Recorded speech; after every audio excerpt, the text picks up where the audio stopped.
So I made a video earlier and a lot of things I said were inaccurate, so I'm making a second video. So this is the video about making your own self-triggering device to power things like an audio board or a crossing signal. And I just drew up a very simple sketch here. You see the track here. 6-volt battery. So if you can see here, if you look at the track right there, you have a gap and another gap. So power is being fed in on this top rail. When the train is placed on here, the train will act like a resistor. So it'll flow through the locomotive and then through the other rail, and you can see this, if you follow the wire, it goes to the base of this transistor.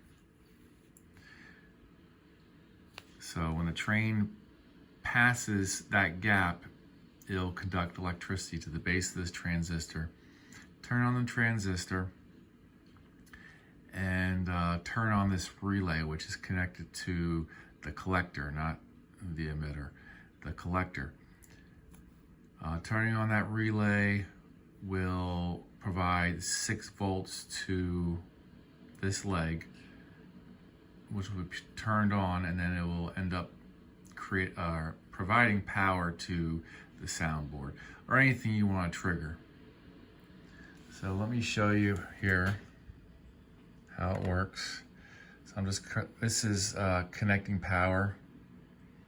So this would simulate the locomotive passing over the gap. And there you go.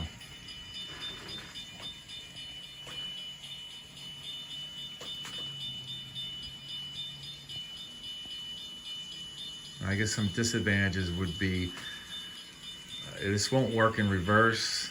The locomotive will probably slow down slightly because the voltage drop will be different. There will be a slight voltage drop through that transistor, so the voltage drop across the locomotive will be different when it crosses over the gaps. But the simplest, I guess this is the simplest way I could think of. I guess I could use some maybe a magnetic device to turn on a reed switch.